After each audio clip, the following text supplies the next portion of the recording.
Hello everyone, welcome to my YouTube channel miss Jainam. आज हम पढ़ने जा रहे हैं एक्यूट ब्रोंकोलाइटिस, जो कि जैनम सेकंड ईयर के चाइल्ड हेल्थ नर्सिंग का टॉपिक है। इसमें सबसे पहले पढ़ते हैं हम introduction. It is a viral illness affects the infant under the age of 2 years. जो एक्यूट ब्रोंकोलाइटिस होता है या मेनली जो 2 ईयर से कम एज के जो इन्फेंट होते हैं उनको अफेक्ट करता है। It is markedly seasonal with peak incidence between November to March. और जो एक्यूट ब्रोंकोलाइटिस होता है या सीजनली होता है, बट इसका जो सबसे ज़्यादा इंसिडेंस देखा जाता है वह नवंबर और मार्च के महीने में देखा जाता है। Infant affected most often because of their small airway. जो इन्फेंट होते हैं उनको ये मेनली बहुत ज़्यादा अफेक्ट करता है, क्योंकि जो उनका एयरवे होता है वो बहुत ज़्यादा स्मॉल होता है। It is a most common viral lower respiratory tract infection. जो एक्यूट ब्रोंकोलाइटिस होता है यह एक most common viral lower respiratory tract infection होता है, which is characterised by acute inflammation, oedema and necrosis of epithelial cells lining, increase mucus production and bronchospasm. और जो इसमें मेनली क्या होता है, एक्यूट इन्फ्लामेशन होता है, एडिमा होता है and necrosis of epithelial cell lining. जो एपिथेलियल सेल की लाइनिंग होती है उनका नेक्रोसिस होता है। नेक्रोसिस मतलब कि जो सेल और टिश्यू होते हैं एपिथेलियल सेल्स की वो डैमेज हो जाते हैं या फिर डिस्ट्रॉय होने लगते हैं। इंक्रीज म्यूकस, और म्यूकस का जो प्रोडक्शन होता है वो इंक्रीज हो जाता है एंड ब्रोंकोस्पाज्म, और जो ब्रोंकस होते हैं उसमें स्पाज्म होता है। उसके बाद है definition. It is an acute infectious inflammatory disease of the upper respiratory tract and lower respiratory tract। जो एक्यूट ब्रोंक्योलाइटिस होता है या एक्यूट इन्फेक्शियस इन्फ्लामेटरी डिजीज होता है, जो कि मेनली अपर रेस्पिरेटरी ट्रैक्ट में होता है और लोअर रेस्पिरेटरी ट्रैक्ट में होता है। That results in obstruction of the small airway. और इसकी वजह से जो इस मतलब एयरवे होते हैं, स्मॉल एयरवे होते हैं, जैसे ब्रोंकियो हो गया, ब्रोंकस हो गया, उसमें ऑब्स्ट्रक्शन हो जाता है, जिससे जो पेशेंट होता है उसको ब्रीथ लेने में डिफ़िकल्टी होती है। उसके बाद है कॉजेटिव एजेंट। क्या क्या पॉजिटिव एजेंट होते हैं एक्यूट ब्रोंकोलाइटिस के? फर्स्ट है respiratory syncytial virus is in most cases.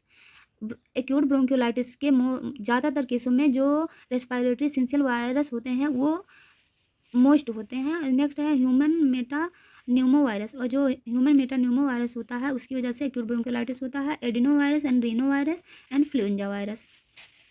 उसके बाद है pathophysiology. Viral infection in upper respiratory tract and spread to lower respiratory tract. सबसे पहले जो वायरल इन्फेक्शन होता है वो upper respiratory tract and lower respiratory tract में स्प्रेड होता है। Inflamed bronchioles epithelium. और उसके बाद जो ब्रोंकियल्स की एपिथेलियम लाइनिंग होती हैं वो इन्फ्लेम्ड हो जाती हैं या फिर उनमें इन्फ्लामेशन होता है।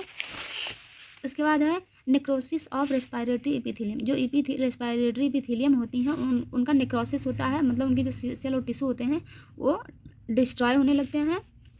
Obstruction due to inflammatory cells, airway obstruction. Airway obstruction, जो इन्फ्लामेटरी सेल्स होते हैं उनकी वजह से जो एयरवे होता है उसमें ऑब्स्ट्रक्शन होता है, लीड टू हाइपोक्सीमिया, और उसकी वजह से हाइपोक्सीमिया हो जाता है। उसके बाद है क्लिनिकल फीचर्स। इसमें सबसे पहला है टेकीपीनिया।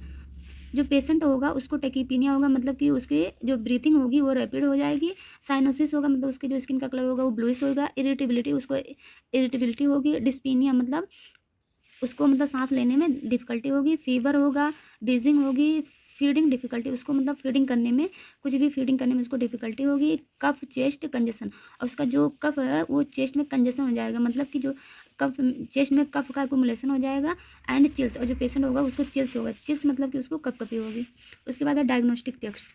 क्या क्या हम डायग्नोस्टिक करेंगे एक्यूट ब्रोंकोलाइटिस में? सबसे पहला है history collection and physical examination. हम पेशेंट का हिस्ट्री कलेक्शन करेंगे, फिजिकल एग्जामिनेशन करेंगे। फिजिकल एग्जामिनेशन हम करेंगे कि उसकी जो एयरवे है वो कैसा है, उसके माउथ में कोई इन्फेक्शन हुआ या उसके ब्रोंकाइल्स में, मतलब उसका हम फिजिकल एग्जामिनेशन करेंगे। उसके बाद है एक्सरे करेंगे to identify the internal tissue, bones and organ. जो पेशेंट के internal tissue, bones and organ है उनको हम आइडेंटिफाई करने के लिए एक्सरे करेंगे। Pulse oximeter measure the amount of oxygen in the blood. Blood में जो ऑक्सीजन का अमाउंट है या फिर लेवल है वो कितने मात्रा में है उसको मेजर करने के लिए हम पल्स ऑक्सीमीटर करेंगे। Sputum and nasal discharge sample, और जो स्पुटम है और नेजल डिस्चार्ज हो रहा है उसका हम सैंपल लेंगे। These test can find the germ causing an infection. जो स्पुटम एंड नेजल डिस्चार्ज का सैंपल हम लेंगे, इसके द्वारा हम ये पता करेंगे कि जो किस इन्फेक्शन या फिर वायरस या जर्म या पैथोजन की वजह से इन्फेक्शन कॉज हुआ है। उसके बाद है ट्रीटमेंट। ट्रीटमेंट में सबसे पहला हमारा है supplemental O2 is recommended for unhealthy patient infant with O2 situation less than 90%।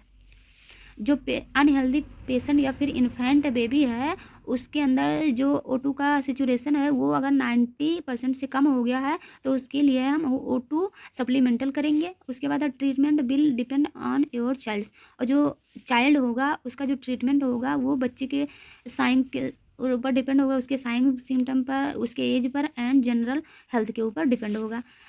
In nearly all cases antibiotic should not be use to treat acute bronchitis.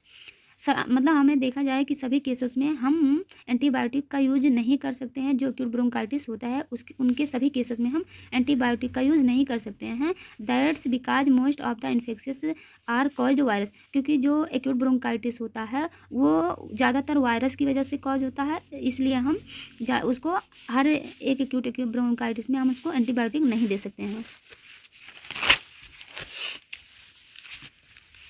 उसके बाद even children who have been coughing for longer than 8 to 10 days often do not needs antibiotic.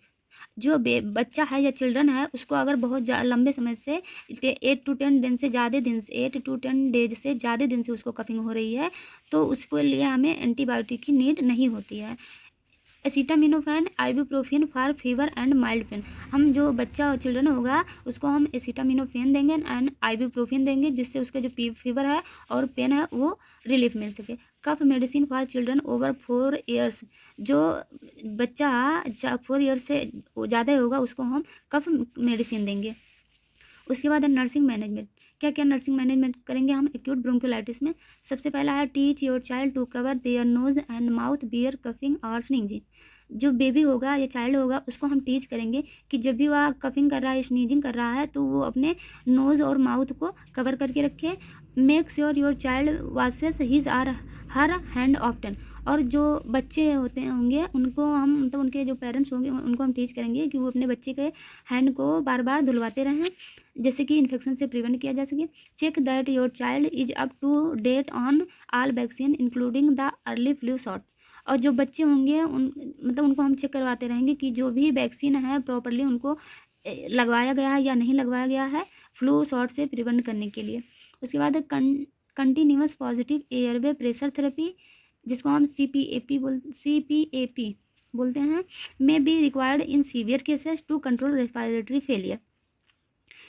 जो severe case हो जो acute bronchiolitis का severe case हो जाने की वजह से जो रेस्पिरेटरी फेलियर है उसको कंट्रोल करने के लिए हम जो बेबी होगा या चाइल्ड होगा उसको हम continuous positive airway pressure therapy देंगे। एंड उसके बाद है सुपरफिशियल सक्शनिंग में improve work of breathing and feeding. और अगर बेबी को ब्रीथिंग करने में जो चाइल्ड है उसको ब्रीथिंग करने में फीडिंग करने में डिफ़िकल्टी हो रही है तो उसको हम सुपरफिशियल सक्शनिंग करवाएंगे जिससे उसे रिलीफ मिले। तो ये था guys acute bronchiolitis. I hope आपको समझ में आया होगा। Thank you guys for watching video. अगर वीडियो पसंद आया है तो चैनल को लाइक शेयर एंड सब्सक्राइब करें। Thank you guys.